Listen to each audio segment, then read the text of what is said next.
વૈશ્વિક સ્તરે અત્યારે મજૂર ગતિશીલતામાં એક મોટો બદલાવ જોવા મળી રહ્યો છે અમેરિકાની અંદર, જ્યાં પશ્ચિમ દેશોની કડક ઇમિગ્રેશન નીતિઓ અને ભારત જેવા દેશોનો ઝડપી આર્થિક વિકાસ આમને સામે આવી ગયા હોય તેવું લાગી રહ્યું છે. એપ્રિલ 2026 સુધીમાં અમેરિકામાં રહેતા ભારતીય સમુદાય માટે જે આશાઓ હતી તે હવે એક પીડાદાયક વળાંક પર આવી ગઈ હોય તેવું લાગી રહ્યું છે. એક રિપોર્ટમાં જોઈ શકાય છે આપણે કે જેમાં જુહી નિગમ જેવા પ્રોફેશનલની વાર્તા દર્શાવવામાં આવી છે, જેમનું અમેરિકામાં રાજા જેવું જીવન હતું.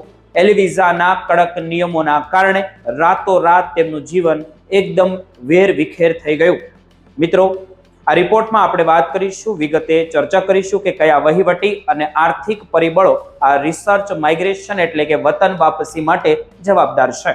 અને અમેરિકાની અંદર રહો છો તો અંત સુધી જોતા રહેજો. કેવી રીતે ગુજરાત હવે પરત ફરતા ભારતીયો માટે એક નવું આશાનું કિરણ બની રહ્યું છે. સૌથી પહેલા એ L1 વિઝાની વાત કરીએ તો શરૂઆતમાં મલ્ટીનેશનલ કંપનીઓના મહત્વના કર્મચારીઓને અમેરિકા મોકલવા માટે બોલાવવામાં આવ્યા હતા, પરંતુ 2026 સુધીમાં આ વિઝા ભારતીયો માટે અસ્થિરતાનું મોટું કારણ બની ગયા છે. L1 એ કેટેગરી મેનેજરો માટે છે, જ્યારે L1B અને સ્પેશિયલાઇઝ નોલેજ ધરાવતા લોકો માટે છે. જ્યારે કોઈ કર્મચારી L1B માંથી પ્રમોશન મેળવીને L1A માં જવા માંગે છે, ત્યારે જે અસલી મુસીબત શરૂ થઈ જાય છે તેની સાથે. જુહી નિગમના પતિના કિસ્સામાં પણ આવું જ થયું. જ્યારે તેમને મેનેજર તરીકે પ્રમોશન મળ્યું ત્યારે સરકારી નિગમ મુજબ તેમને 1 વર્ષ માટે અમેરિકાની બહાર રહેવું પડે તેવો ફૂલ ઓફ પીરિયડ લાગુ થયો.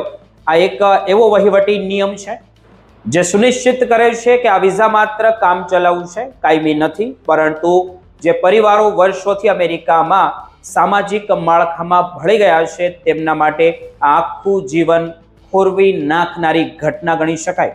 કાયદેસર રીતે 1 વર્ષ સુધી દેશની બહાર રહેવું પડે એટલે કે જો તમે વર્ષોથી અમેરિકામાં ઓફિસ સંભાળતા હો તો પણ તમારે ફરીથી પાત્રતા સાબિત કરવા માટે વિદેશ તો જવું જ પડે છે.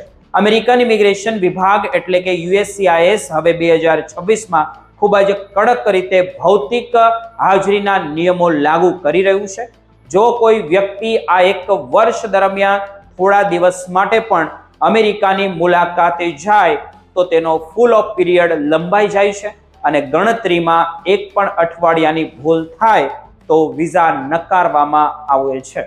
આ સીધો દેશ નિકાલની નોબત લાવે છે.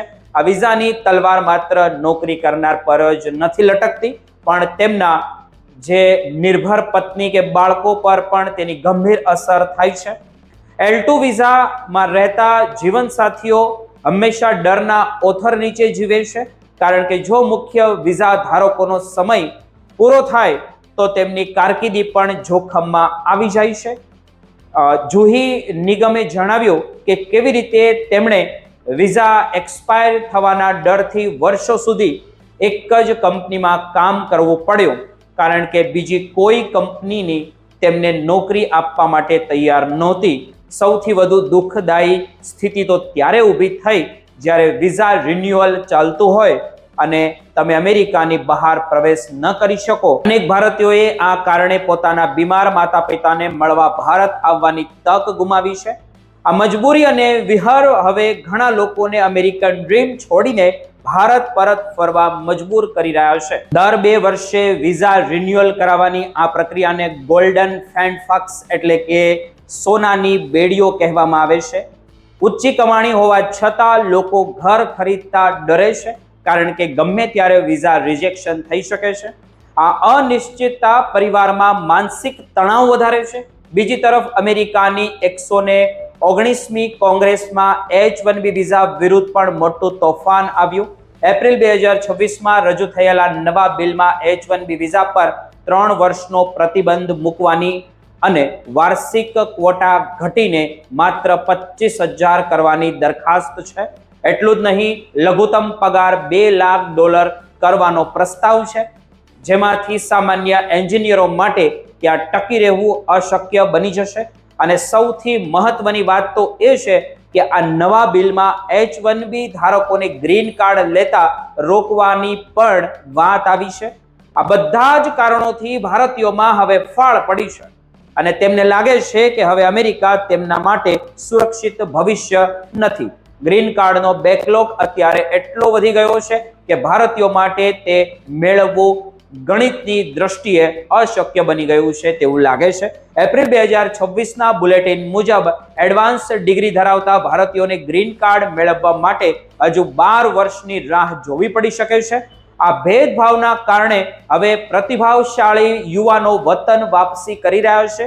જ્યારે અમેરિકામાં દરવાજા બંધ થઈ રહ્યા છે ત્યારે ગુજરાતમાં ખાસ કરીને સુરત, અમદાવાદ, રાજકોટ, વડોદરા ઇકોનોમિક રીઝન એટલે કે SER માં નવી આશાઓ જન્મી રહી છે. સુરત અને અમદાવાદ હવે 2047 સુધીમાં $1.5 ટ્રિલિયન ઇકોનોમીમાં આગળ વધવા જઈ રહ્યું છે અને ગુજરાત સરકાર રસ્તાઓ અને માળખાગત સુવિધાઓ માટે અબજો રૂપિયા ખર્ચી રહી છે. એકલા એપ્રિલ 2026માં જ મુખ્યમંત્રી ભૂપેન્દ્ર પટેલે 1885 કરોડ રૂપિયાના રસ્તાના પ્રોજેક્ટને મંજૂરી આપી છે, જે સુરત, ભરૂચ, નવસારી અને વલસાડ જેવા વિસ્તારોને જોડશે. સુરત મેટ્રોનું કામ પણ તેજ ગતિએ ચાલી રહ્યું છે અને ડ્રીમ સિટી સુધી ટ્રાયલ પણ રન પર ચાલુ થયા છે.